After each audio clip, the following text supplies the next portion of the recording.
Bem, é um prazer que o Grupo Fixa me confie essa missão. Obrigada, Nayara, obrigada, Fixa. Também a gente agradece ao PG Letras por essa oportunidade.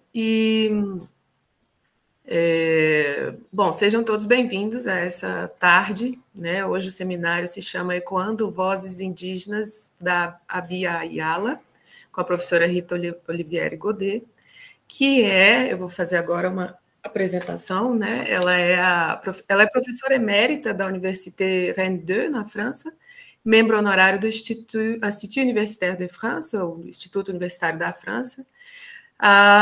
Depois de concluir seu doutorado em Teoria Literária e Literatura Comparada pela USP e ter realizado estágios pós-doutorais em diferentes universidades, ela é hoje membro permanente da equipe RMIT, que é a equipe de pesquisa Interlínguas, Memória, Territórios e Identidades, e do GT Relações Literárias Interamericanas da ANPOL. Ela é pesquisadora associada e professora convidada de universidades brasileiras, francesas e canadenses, e é membro correspondente da Academia de Letras da Bahia. Ela foi laureada, além disso, com os prêmios Blaise Cendrars, da Abralic, e o prêmio da União Brasileira de Escritores, no Rio de Janeiro.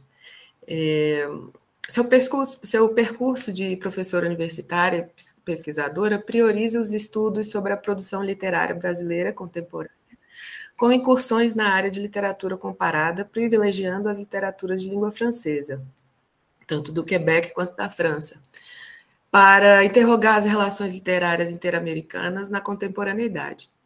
Desde a virada do século, ela se dedica prioritariamente ao estudo da produção literária de autores indígenas no Brasil e no Quebec. A repercussão das múltiplas vozes indígenas no sistema literário ocidental é um dos fenômenos mais importantes e radicais da contemporaneidade. Por isso, a professora Rita considera importante trazer algumas dessas vozes, no caso, as de autoras que escrevem no Quebec, para dialogar com obras de autoras indígenas no Brasil. Em 2020, ela publicou Vozes de Mulheres Ameríndias na Literatura Brasileira e Quebequense, que está em acesso livre no site da editora Macunaíma. E hoje ela vai retomar elementos da introdução do seu novo livro, intitulado O Corpo Vivo no Mundo, O Corpo Vivo do Mundo, em obras de escritoras indígenas, que também foi publicado e disponibilizado pela editora Macunaíma em 2025. E também, no segundo momento, vai comentar alguns aspectos da obra poética de Soni Fersek, jovem escritora de origem macuxi. Entre os livros que a professora Rita publicou, os que lidam com a temática da literatura indígena são, eu vou falar de algum deles aqui na lista. O primeiro eu já falei, né, que foi publicado, que é o que ela vai comentar, O Corpo Vivo do Mundo em Obras de Escritoras Indígenas. Anteriormente, Vozes de Mulheres Ameríndias nas Literaturas Brasileiras Quebequenses, de 2020. Também tem Écrire l'Espace des Amériques, que foi publicado em 2019, e L'autorité amérindienne dans la fiction contemporaine des Amériques, em 2015, e, em português, A Autoridade Ameríndia na Ficção Contemporânea das Américas, em 2013. Mais adiante, a gente vai disponibilizar também as páginas e endereços para contato com a professora, e então, depois dessa introdução, eu passo a palavra para a professora Rita, desejo a todos uma boa tarde, e depois da apresentação dela, a gente abre para comentários e perguntas. Então, muito obrigada, Rita, é com você. Sou eu que agradeço, muito obrigada, Fernanda. É um prazer estar aqui nessa noite, quase noite, já são mais de 7h30, mas nesse período, você sabe, só anoitece mais tarde, né? Então, eu gostaria de agradecer a disponibilidade para a mediação dessa mesa, a sua apresentação, um prazer estar com você, grande amiga, né? É bom trabalhar com os amigos.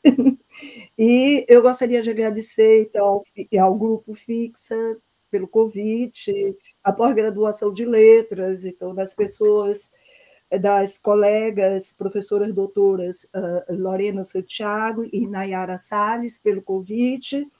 Eu espero trazer alguns elementos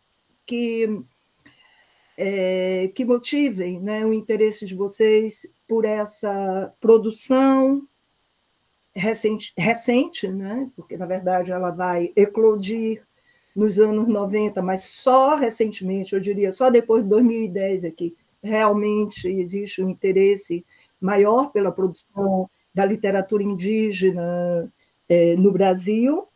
E o que eu vou fazer, então, a Fernanda anunciou, né? Eu vou fazer uma apresentação do meu último livro, mas antes, na verdade, eu vou focar um pouco no meu percurso, mas vou focar no meu percurso do ponto de vista teórico, né? Do embasamento teórico.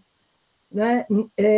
E, se der tempo, então, farei uns comentários rápidos sobre, no final, sobre um poema, ou sobre a poesia de Sony Versec, a leitura de um poema, né, a depender do tempo aí que a gente disponha, mas para dar vontade, na verdade, de vocês descobrirem para aqueles que ainda não conhecem. Então, eu intitulei Ecoando Vozes Indígenas da Abya Yala, e o ecoar tem a ver também com o sentido que eu dou à minha atividade crítica, né, que é esse de realmente expandir, mas não falar no lugar dessas escritoras, desses escritores, né? Falar com eles, né? Mas não falar por eles. Eu vou, então, ler a minha contribuição. Eu começo chamando atenção para o nome, não é? O Abya Yala, que é o nome reivindicado por uma grande parte, na verdade.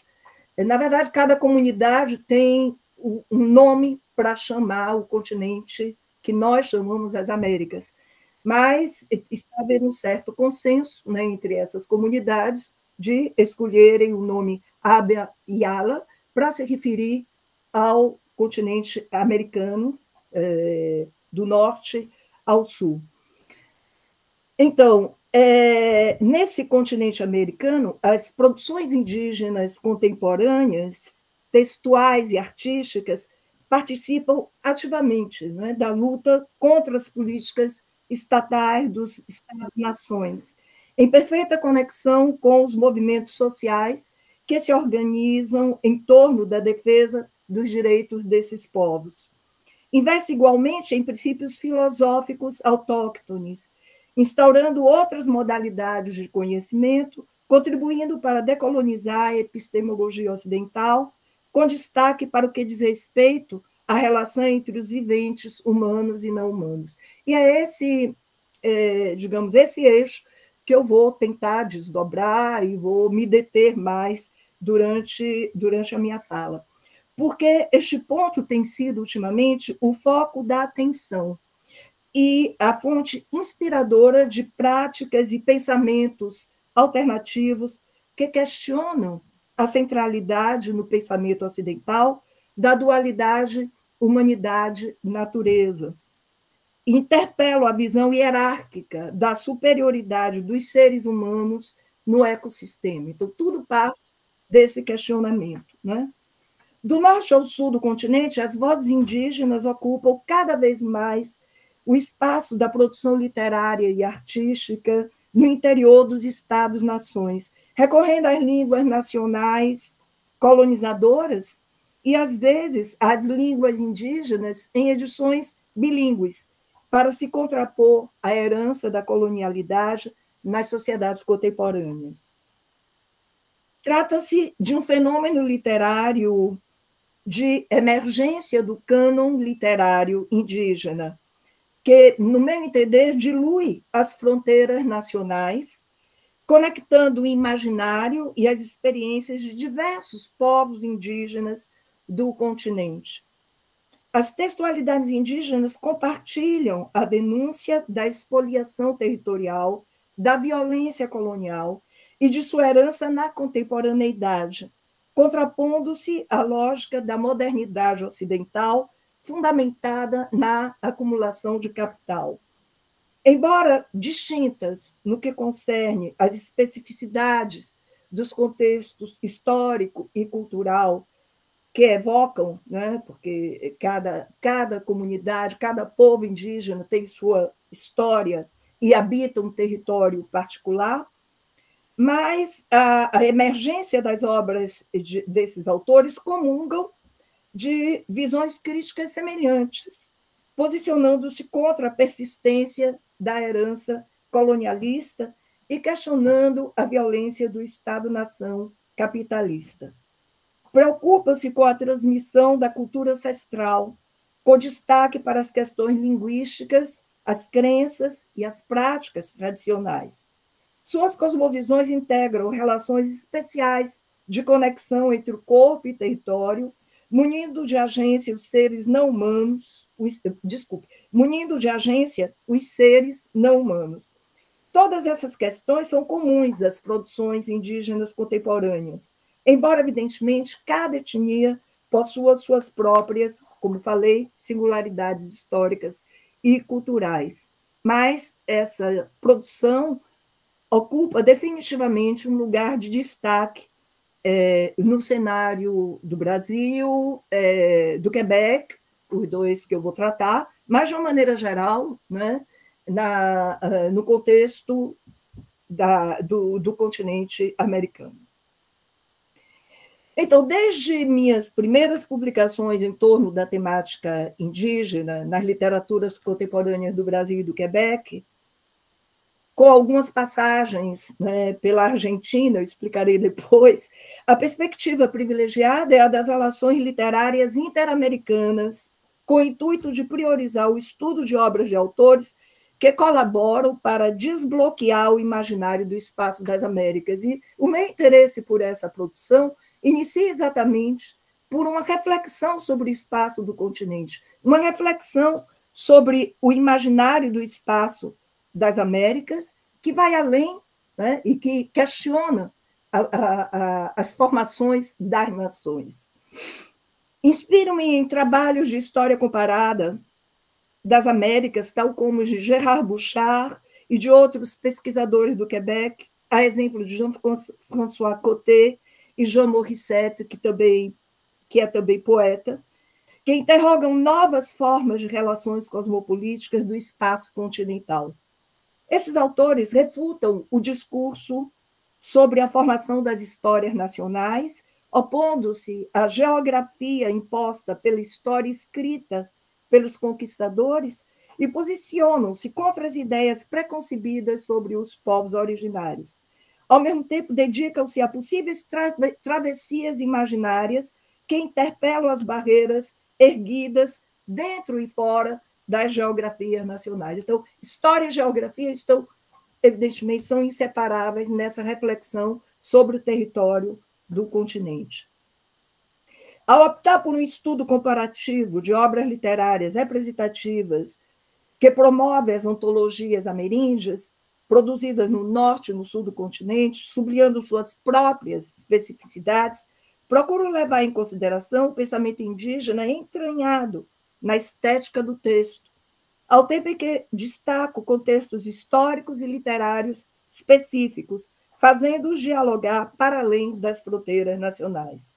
Essa vertente é predominante nos meus estudos dedicados às relações literárias interamericanas na contemporaneidade. E Fernanda lembrou, né, as publicações. Então, o primeiro livro, bom, há uma série de artigos que começam a sair, eu diria, a partir de 2003, 2004, mas o primeiro livro, A Alteridade Ameríndia na Ficção Contemporânea Américas, está exatamente voltado para essa reflexão sobre a alteridade ameríndia, como essa alteridade ameríndia é representada em vários romances. E aqui eu trabalho com narrativa, só com narrativas, mas com narrativas argentinas, brasileiras e quebequenses contemporâneas. Depois eu vi que não dava para levar, né, esse campo de estudo os 3 países, era muita coisa, e aí eu fiquei só trabalhando com o Quebec e o Brasil. Esse livro foi traduzido, né? Ele existe também em francês, numa publicação no Quebec. E em 2019, então, o livro Écrire l'espace des Amériques, que tem uma capa belíssima do Jaider Esbel, né? Uma belíssima capa. E aqui também eu continuo a trabalhar nessa mesma perspectiva, né, comparativa, e com narrativas não indígenas, uma parte, e uma segunda parte só com obras indígenas. E, bom, e esse que precede o livro atual, que é nele que eu vou me deter mais, mas é só para vocês terem uma ideia, né, do percurso ao longo do tempo, Vozes de Mulheres Ameríndias nas Literaturas Brasileira e Quebequense, que saiu no ano 2000, disponível também, acesso livre, na editora Macunaíma, do Rio de Janeiro, né, vocês conseguem tranquilamente o acesso gratuito. E nesse livro, então, eu só trabalho com obras de escritoras, né, escritoras, mulheres indígenas, no Quebec e no Brasil. Então, o livro atual é, na verdade, uma sequência desse daqui, né? Eu vou depois fornecer outras informações, claro. Então, de fundamental importância para refletir sobre as formações das nações no espaço continental, levando em consideração o ocultamento das histórias locais, a expoliação territorial que vitimou os povos originários e a construção do mito de uma história global relacionada a uma política imperial do conhecimento, são as obras de Walter Mignolo, que fazem a crítica da retórica da modernidade e da lógica da colonialidade, além do aporte de Aníbal Quirano à questão da colonialidade e descolonialidade do poder. Então, eu insisto na dimensão transnacional dessa reflexão, né? Porque eu acho que quando você compara, você entende, você tem mais elementos para entender o que se passou no momento da formação das nações, né, nesse continente. E são processos muito semelhantes, não são iguais, evidentemente, mas são muito semelhantes. Em relação aos indígenas, então, é evidente essa semelhança, né? A dimensão transnacional dos estudos críticos na direção contrária ao projeto colonial de negação das culturas indígenas é essencial para flagrar a emergência das vozes indígenas no continente. A contribuição do pensamento ensaístico indígena para a reflexão sobre o tema também é imprescindível. Há exemplo dos escritos de Lee Miracle, que denunciam a expropriação territorial e suas funestas consequências, inculpando o Canadá e os Estados Unidos pelo genocídio planificado dos povos autóctones. Eu cito: na verdade, o Canadá tomou todas as terras, exceto as reservas que ele nos concedeu. Não se pode dar a alguém o que já lhe pertence. Fim de citação. Os ensaios de Michael, maravilhosos ensaios, revelam as diversas formas de opressão contra os povos originários, desnudando o caráter racista, colonialista e patriarcal da sociedade canadense. Em consonância com a denúncia da violência do processo de desterritorialização, o filósofo Baptiste Morisot observa que a política territorial das reservas corresponde a uma lógica de confinamento da alteridade. Confinamento da alteridade, né? E que é uma política que a gente observa em todo o continente americano. Confinamento da alteridade que a gente está observando agora na tragédia, né, da Palestina, né? a tragédia no massacre, o genocídio dos palestinos por Israel. Minhas leituras críticas, reunidas no livro O Corpo Vivo do Mundo em Obras de Escritores Indígenas, resultam, então, desse longo e lento aprendizado proporcionado pelo convívio com as textualidades indígenas. Eu teria que dizer que, na verdade, esse é o lançamento, esse é o lançamento da versão impressa do livro, que está pronta, mas que eu ainda não vi, porque está no Brasil e eu não estou no Brasil. Então, estamos fazendo o lançamento da versão impressa de um livro que eu ainda não tenho, vocês tampouco, mas o acesso livre pelo site da Macunaíma, né? Nenhum problema. Então, e, como eu falei, então, é um prolongamento dos estudos publicados, né, em 2020, Vozes de Mulheres Ameríndias. Né? Essas leituras pretendem, acima de tudo, contribuir para ecoar o concerto das vozes indígenas e suas cosmovisões, posicionando-se contra a violência da imposição de um pensamento único ocidental. Sendo assim, a postura aqui assumida, como eu falei no início, não é a de falar por, né? Mas de aderir ao coro das falas indígenas e de atuar no campo dos estudos críticos de não indígenas que escolheram falar com. E, nesse sentido, eu gostaria de citar também, né, pesquisadoras, coincidentemente, mulheres, né, as que eu vou citar, que contribuíram e que, inclusive, abriram, né, foram pioneiras nesse campo. Eu começo citando a professora pesquisadora da Universidade Federal do Rio Grande do Sul, a Heloína Prate dos Santos, e também a Rubelize da Cunha, que foi sua doutoranda e que prossegue mais ou menos nesse caminho de estudo das literaturas indígenas no Brasil e de língua inglesa. Ambas trabalham com o Canadá e literatura indígena no Canadá e nos Estados Unidos. Né? Então, eu acho importante citar o nome dessas pesquisadoras, o nome da Brigitte Thierryon, que é uma amiga, trabalhamos sempre juntas, e que também se dedica aos textos indígenas no Brasil e no Quebec. E, recentemente, eu gostaria de citar duas teses, né? A da Randra Barbosa Barros, que ela dedicou, é uma tese de 2022, quer dizer, o livro é de 2022, ela dedicou a tese ao estudo da obra de Graça Graúna, e Lívia Penedo Jacó, que publicou também recentemente, em 2023, um livro em torno da literatura indígena. Então, apenas para não parecer que eu sou a única pesquisadora, não sou.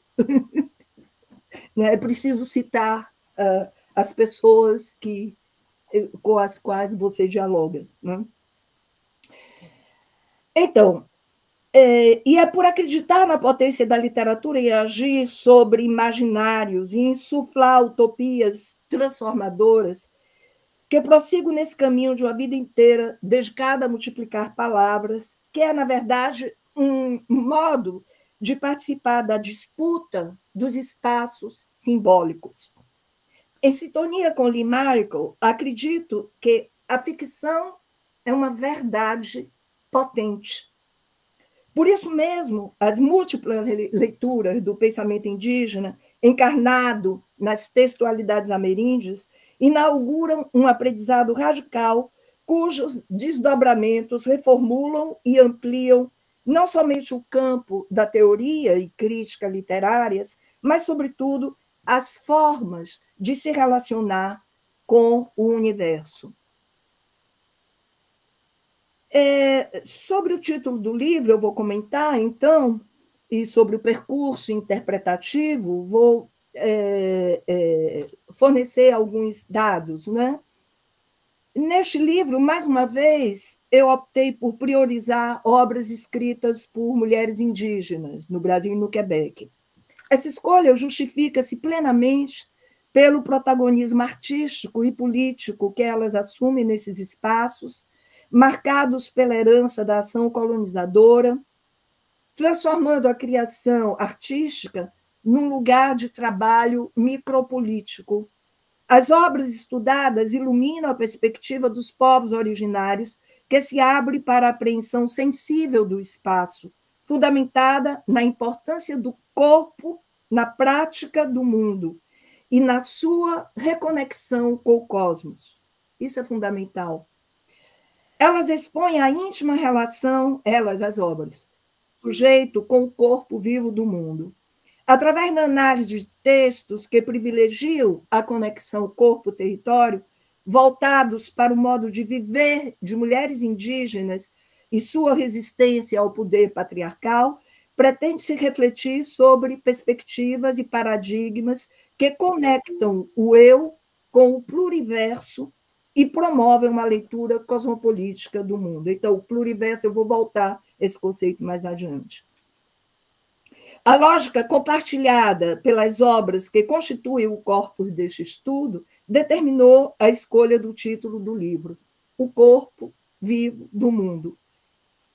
Este título reverbera minhas leituras de trabalhos filosóficos, antropológicos, ecológicos, literários, que, inspirados pelas cosmologias ameríndias, vêm defendendo uma concepção própria de habitar o mundo, levando em consideração a relação entre humanos e não humanos.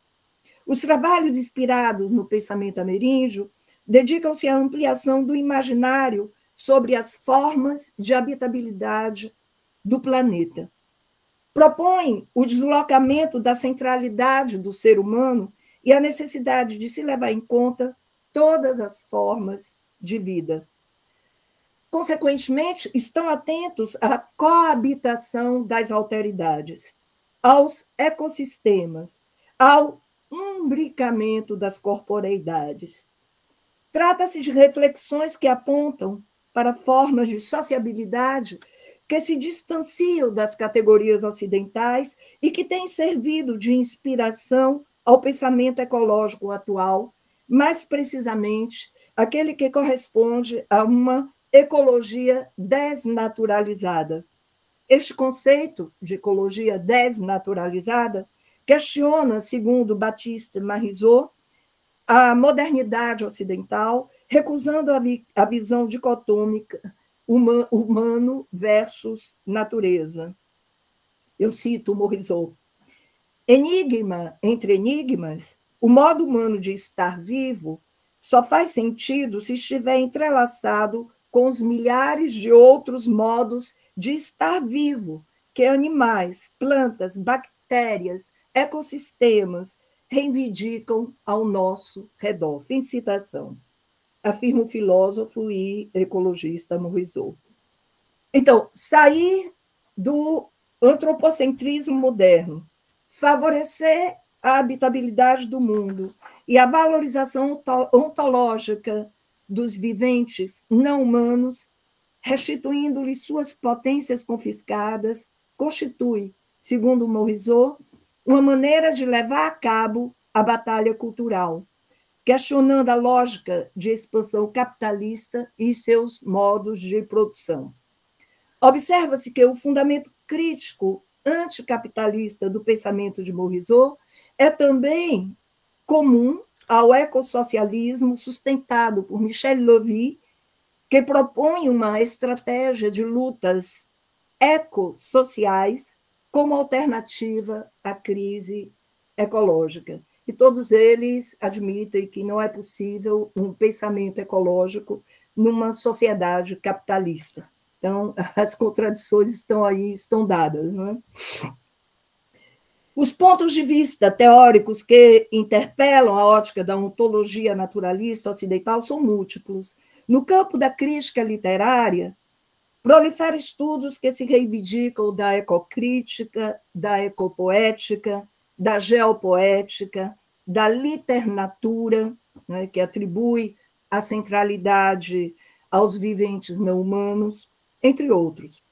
O cenário contemporâneo é atravessado por essas e outras abordagens críticas que se interessam pela alteridade vertiginosa dos existentes, viventes, que compõem o pluriverso, conceito que Bruno Latour utiliza para se referir ao pluralismo do universo, à multiplicidade dos modos de existir e de se relacionar com o outro.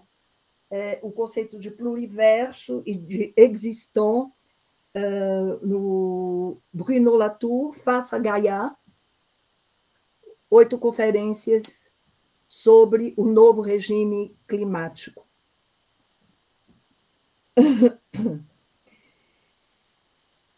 Nessas abordagens, predomina uma ética do descentramento do humano, semelhante a que advoga o escritor Evandro Nascimento, nas suas instigantes reflexões e leituras críticas. Ele é o grande crítico, leitor crítico da obra de Clarice Lispector, né? Entre outras, né? Então, nas suas instigantes reflexões e leituras críticas inseridas na obra O Pensamento Vegetal, de 2021. Nesse ensaio, o autor propõe a diluição das barreiras entre o humano e seus outros, atento à interação permanente de todos os viventes. Em vista disso, observa-se uma verdadeira renovação de conceitos e perspectivas de abordagem no campo da criação e da crítica literárias, em decorrência do protagonismo atual das textualidades indígenas no cenário literário e cultural do continente, que influenciam, inclusive, de maneira mais abrangente, formas de viver e de dar sentido ao mundo. É interessante como essa produção indígena vem influenciando a produção contemporânea, né, da literatura ocidental, no Brasil, no Quebec, para falar do que eu, né, desses territórios que eu conheço. Eu daria exemplo, eu escrevi um texto sobre um romance, o romance O Manto da Noite, de Carola Saavedra, um romance que saiu em 2022, O Manto da Noite, em que eu trabalho sobre esses conceitos, né? Mas a Carola, que é chilena e brasileira ao mesmo tempo, que tem uma origem mapuche, embora ela não reivindique, não é, assim, a identidade mapuche, né? Mas ela escreve, então, esse O Manto da Noite, completamente absorvida, né, por esses conceitos que emanam da ontologia indígena, né?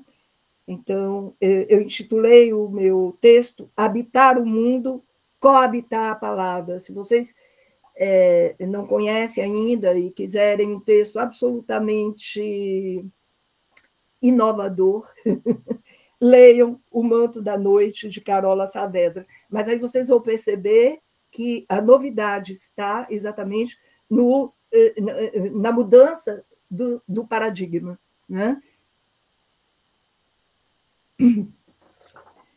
Pode-se deduzir que, para adequar minha perspectiva crítica ao corpus examinado, minhas leituras dos textos literários de autoria indígena inspiram-se em orientações teórico-críticas que deslocam a ótica dualista do quadro epistemológico ocidental e de seu antropocentrismo.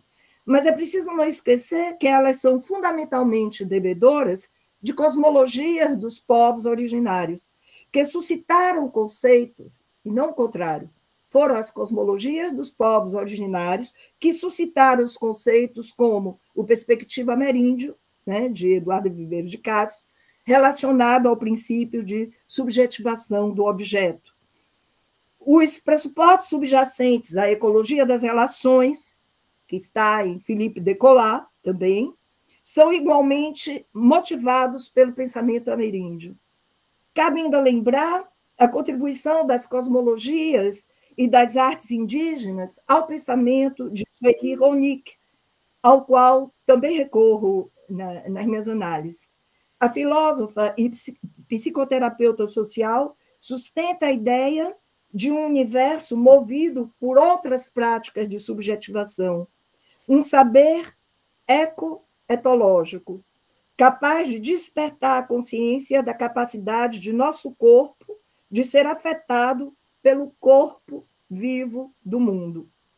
A leitura do ensaio de Ronick, Esferas da Insurreição, e o impacto causado pelos poemas de Marie-André Gille, que é uma jovem poeta Innu do Quebec, levaram-me à escolha do título do livro em consonância com a emergência de uma poética do corpo vivo do mundo, ampliando o imaginário literário com a introdução das perspectivas não humanas. É preciso dizer também que, para penetrar nesse universo, é preciso tempo e muita leitura, para você poder entender, né, como é que funciona, porque são parâmetros completamente diferentes, né, daqueles parâmetros que nos guiam, nós, sociedade ocidental. Né? Então, leva algum tempo para você assimilar, entender, né, se apropriar desses conceitos. Estendo-me mais um pouco sobre as referências teóricas que orientam minha estratégia interpretativa das textualidades indígenas e de autoria individualizada em língua portuguesa e em língua francesa. E aí eu destaco, por exemplo, a importância do Édouard Glissant, mas o Édouard Glissant me acompanha desde sempre, e me acompanha aqui também, com o pensamento da poética da relação, né? Que, segundo ele, o pensamento do rizoma, o pensamento da poética da relação, segundo o Glissant, o pensamento do rizoma estaria no princípio do que eu chamo de poética da relação, segundo a qual toda identidade se desdobra numa relação com o outro. Então, não mais a identidade de raiz única, como ele fala, né? Mas a identidade rizoma, a identidade que está na relação, né?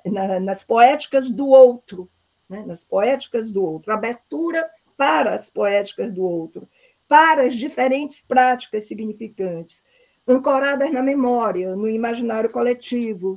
E é tudo isso que vai ajudar a compreender esses imaginários que mobilizam, né, uma alteridade epistêmica, que mobilizam formas singulares de se relacionar com o universo, a exemplo do pensamento indígena, aberto à porosidade entre humano, animal, vegetal e mineral. Então, para examinar as conexões entre linguagem, imaginação e poética nas artes verbais indígenas, a obra de Pedro Niemeyer Cesarino, Onisca, Poética do Xamanismo na Amazônia, uma obra que data já de 2011, né? Mas que constitui um aporte fundamental. Eu não vejo essa obra citada, muito citada, eu diria, mas ela é fundamental para penetrar nesse universo regido por uma ética do descentramento do humano, né? E também uma ética que dilui as fronteiras entre o humano e seus outros, os outros animais, os vegetais, os minerais, etc. E também destaco a colaboração inovadora da equipe dos pesquisadores da Universidade de Roraima ao estudo das textualidades indígenas, né, que é uma equipe que se dedica aos relatos tradicionais, aos cantos, às rezas, às danças, né? Tem um instituto dedicado ao pensamento, à produção e pensamento indígena, e eu acho muito importante, muito lindo e pioneiro o trabalho que eles fazem.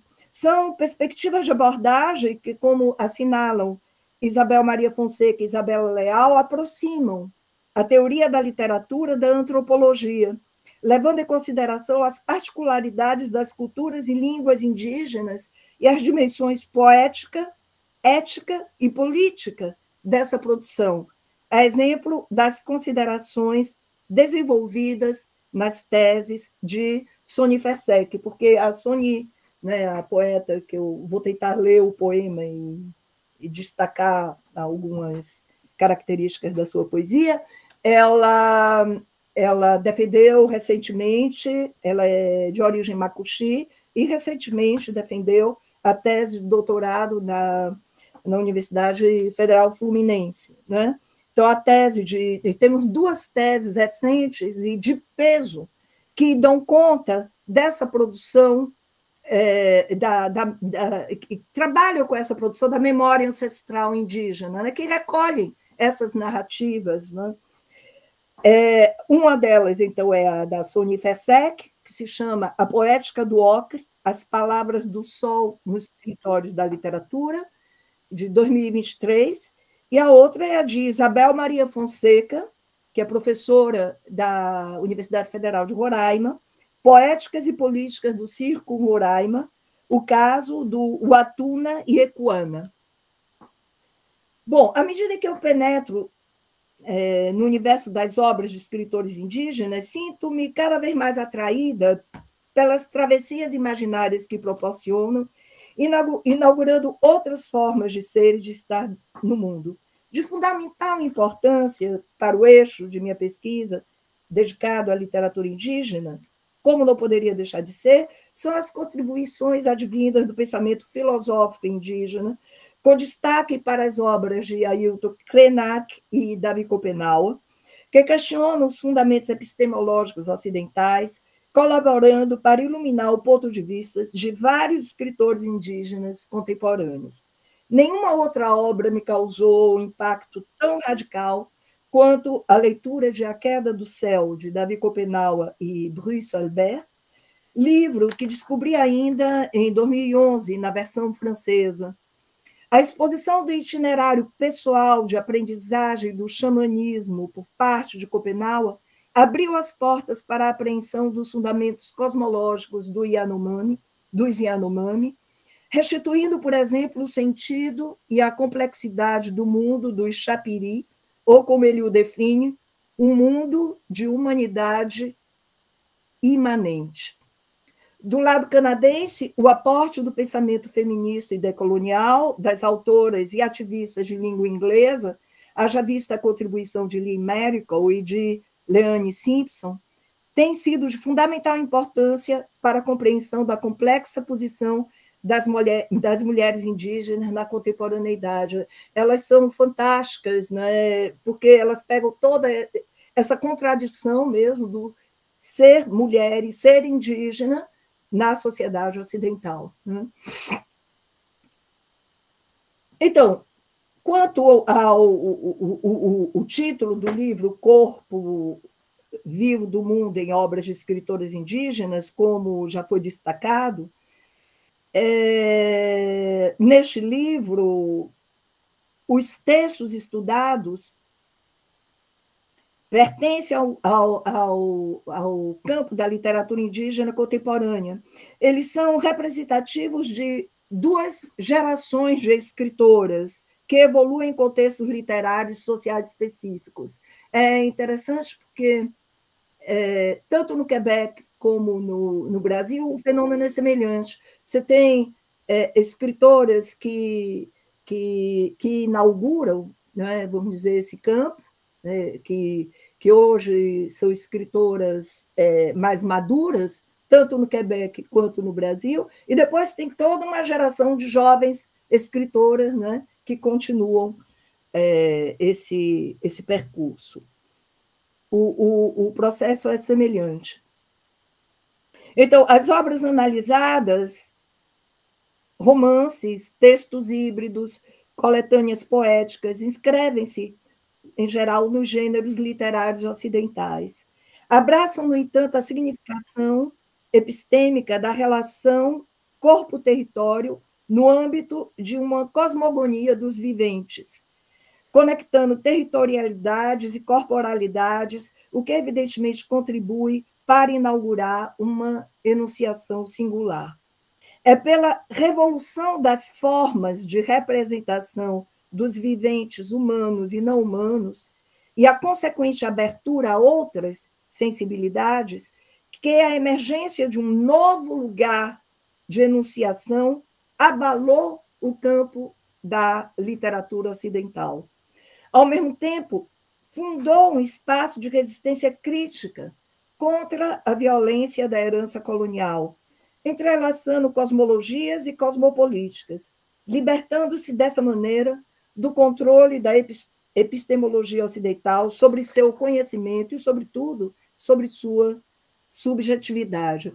O livro está estruturado em torno de 5 capítulos, cada um deles dedicado à análise crítica literária de textos poéticos ou narrativos, salientando suas especificidades estéticas, epistemológicas e políticas, de autoria de 8 escritoras indígenas contemporâneas.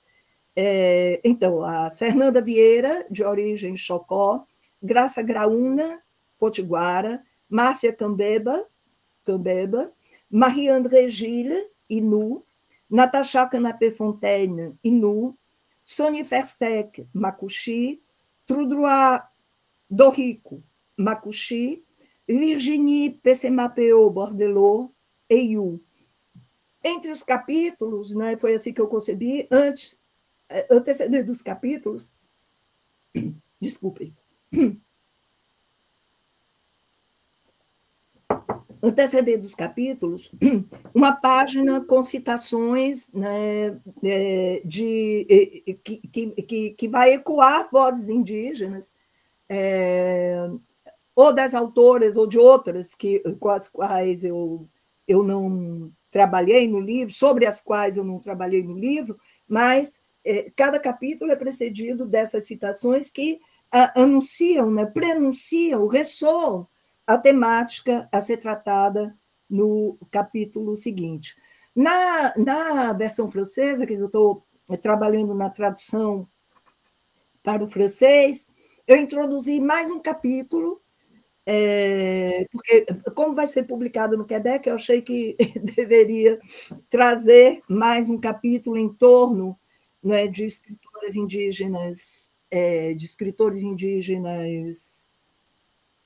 do Quebec, e aí eu acrescentei, quer dizer, estou finalizando um capítulo sobre Joséphine Bacon e Rita Mestocouchot, que são 2 grandes escritoras, inus, todas 2 também, que a gente poderia comparar assim, até em termos de idade, em termos etários, mas não em termos de escrita, mas em termos do que elas representam para as gerações das escritoras indígenas mais jovens. Não é? Então, no Quebec, você tem elas inauguraram, né, essa produção. A Joséphine Bacon e a Rita Mestocouchot, então, autoras que inauguraram, que abriram o caminho, e toda uma geração de jovens escritoras. No Brasil, você tem mais ou menos o mesmo fenômeno também. Você tem a Eliane Potiguara e a Graça Graúna, e depois toda uma geração, né, mais jovem, e cada vez mais jovem. Né? É também o que você vê no Quebec. É interessante esse movimento. Né?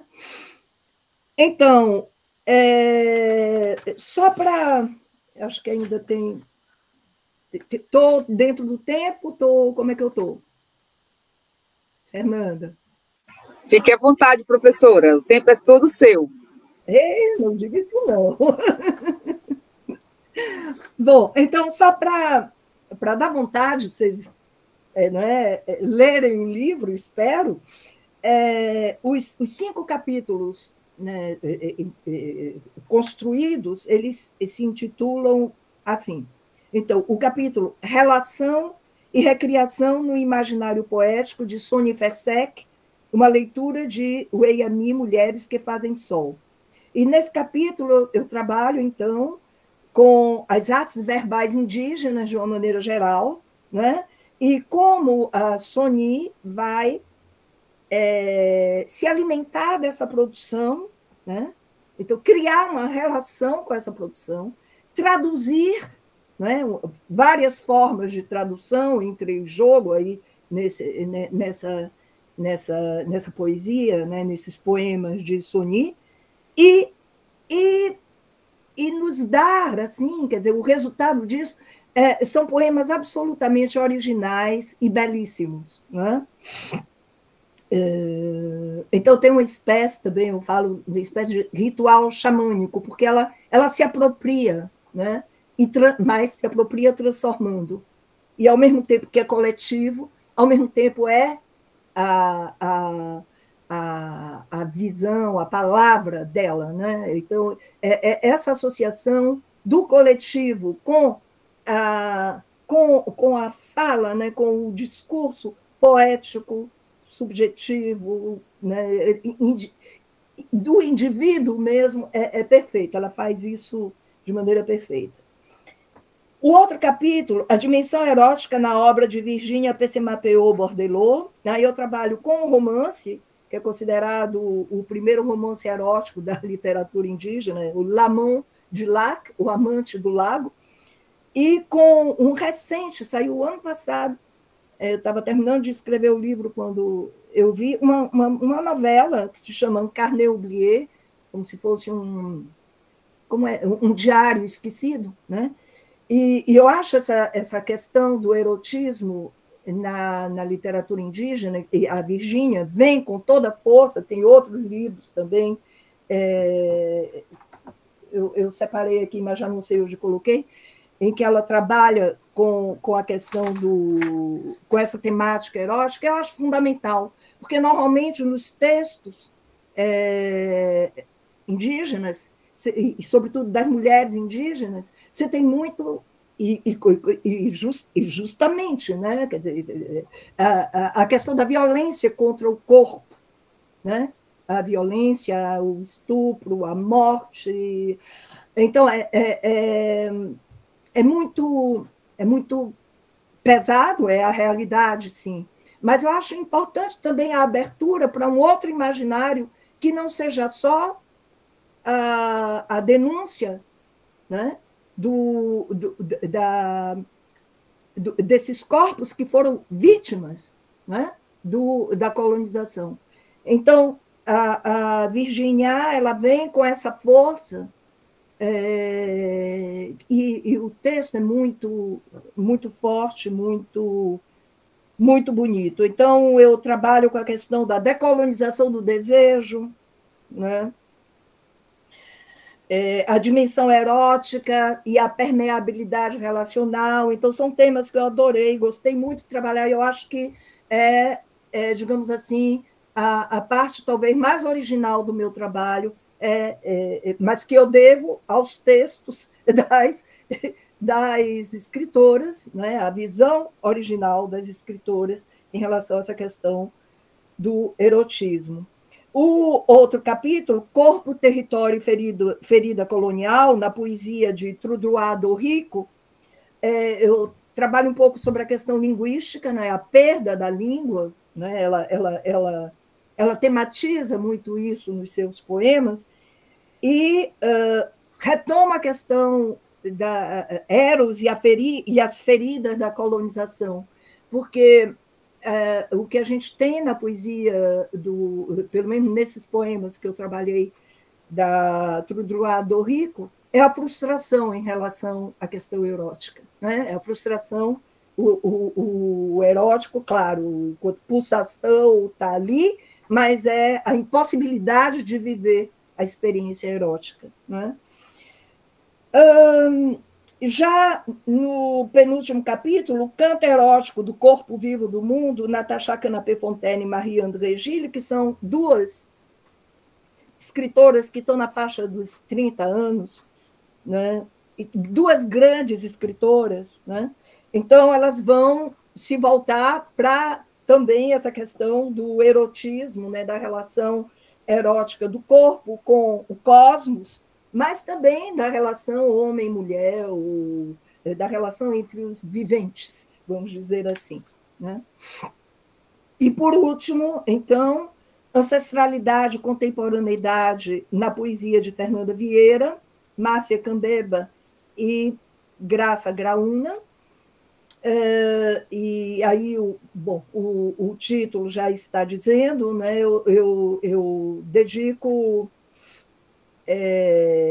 o capítulo é dividido em 3 partes e eu vou trabalhando, então, com os poemas dessas autoras. Assim, só para vocês terem, né, uma ideia de como eu estruturei e o que eu privilegiei, né, que tipo de abordagem, etc. Pelo título já dá para ver. Né? Então, para finalizar, eu vou tecer alguns comentários rápidos, né, sobre esse livro da Sony Fersek, um livro saiu em 2022 e que para mim, também, quando eu descobri a poesia de Sony Fersek, foi também uma grande surpresa, e ela publicou O Pouco Verbo em 2013, Movejo em 2020, e esse livro, O Eiami, Mulheres que Fazem Sol, 2022. Então, a criação poética de Fersek é marcada pela inscrição de sua voz no concerto das versões das narrativas indígenas tradicionais, porque é preciso saber que essas narrativas, né, elas evoluem através do tempo, né, elas evoluem a partir do momento em que outros narradores vão se apropriando dessas narrativas tradicionais. E a Sony, como eu falei, ela vai tensionar essa apropriação, né?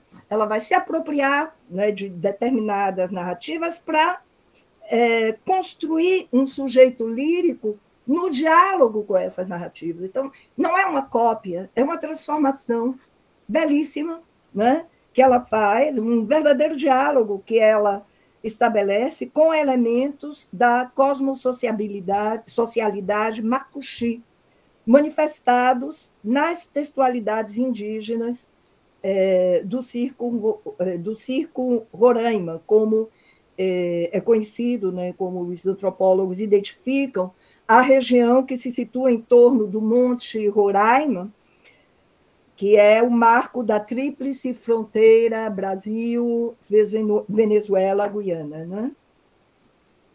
Então, ela traz para a contemporaneidade a produção, as visões indígenas ancestrais. Né?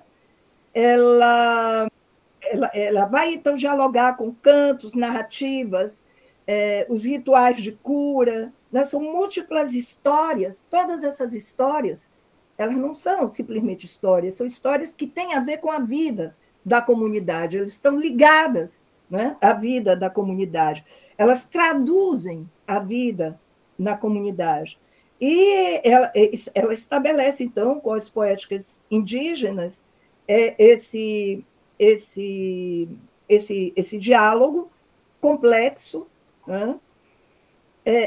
Não é uma poesia fácil, né? Quer dizer, os poemas, você tem realmente que ter a referência, né? Ela dá, né? Os poemas, eles são sempre seguidos de notas que esclarecem, né, alguns elementos.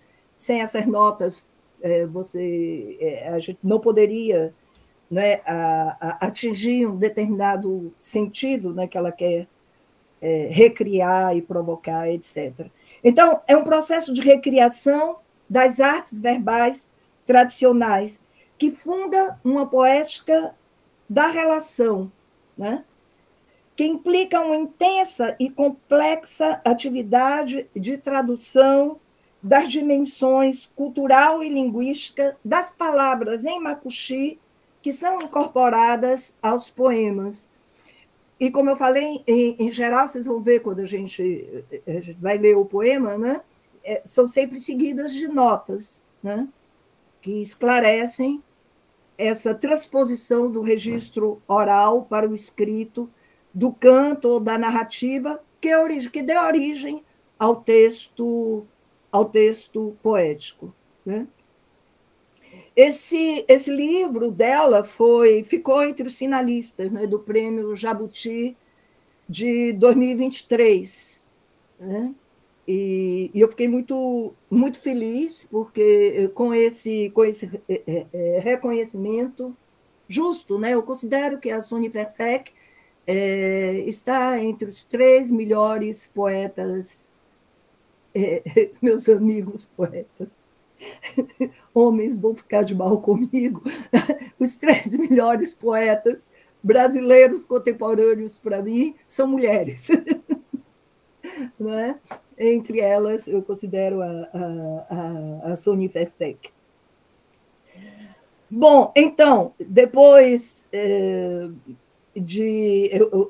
vocês, claro, se vocês tiverem curiosidade tal, de conhecer o trabalho dessa e das outras poetas, né, que eu simplesmente mencionei, então vocês podem baixar, enquanto a versão impressa não chega, vocês podem baixar o link do livro que está na editora Macunaíma. Então, para terminar, talvez dando a palavra a Sônia Versec, ler um dos poemas, né? Talvez antes, Fernanda, será que dava para mostrar a capa do meu livro? Porque eu esqueci de dizer uma coisa fundamental. Não tem a capa toda, não, do livro, só tem...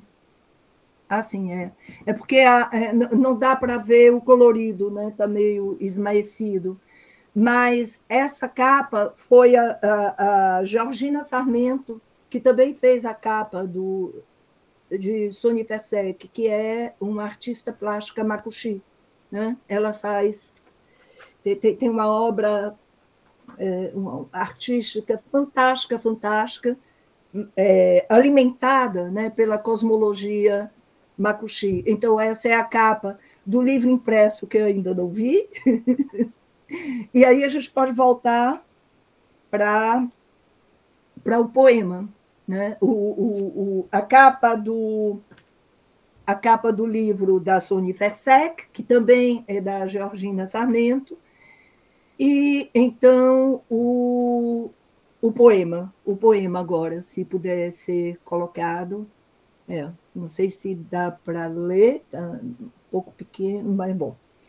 Então, eu gostaria de chamar a atenção para já chamei, né, mas mais ainda agora que eu vou fazer a leitura do poema, o caráter metapoético da poesia de Versec, que interroga os limites da linguagem na sua complexa tarefa de trasladar e criar novos significados, a partir de um olhar que se situa na encruzilhada dos sistemas culturais. E eu acho que é isso que, né, esse olhar que se posiciona entre sistemas culturais diversos, né, e a criatividade da Versec que faz a beleza dos seus poemas. Então, vou ler então o poema, tá? Primeiro, dizer que as referências que estão aqui são referências ou da cosmologia ou do território físico, né, macuxi. Alcançar com as mãos o útero da terra, percorrer com os dedos a linguagem da terra, a fala das pedras, os grãos da voz que a água acalenta. Tirar do pó o mistério da existência, matéria mesma das mãos, nas mãos das mães do barro, coconum. Afagar entre os dedos o barro que arredonda, as formas das gentes da vida, seus afetos, meus afetos, de enfrentar o fogo é a cor da pele do povo do entorno da Oaxaca.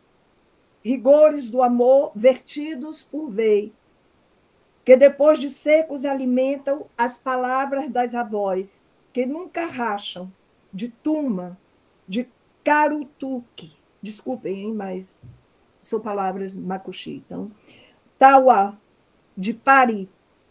Decora as cantigas que encantam de carinho as netas das netas que virão a seguir. Vocês têm as notas aí reproduzidas. A Coconum é a vovó, né? É a vovó Barro, que permite às mulheres mais velhas saber dos seus conhecimentos e mistérios quando dá a hora certa.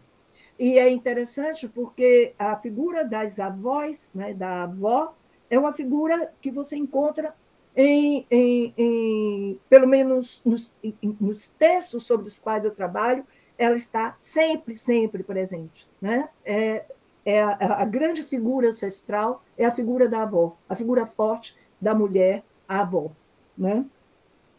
A Oaxaca, árvore que dava todos os frutos, derrubada pelo Macunaíma, mais novo, e deu origem a todos os rios da região, entre Venezuela, Brasil e República Cooperativista da Guiana.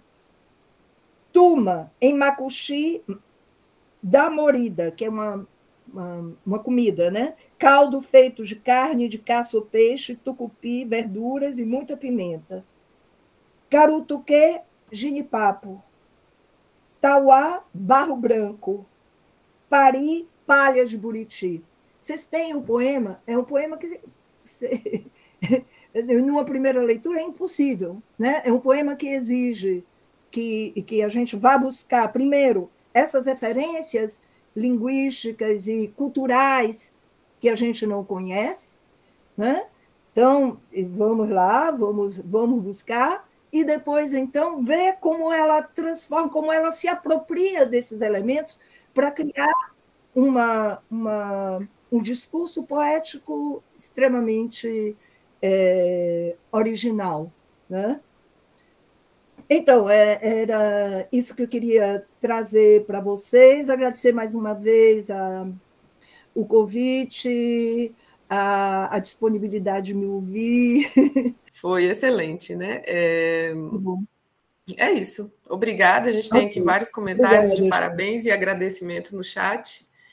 E é isso. Espero que a gente continue também em outros momentos como esse, contribuindo.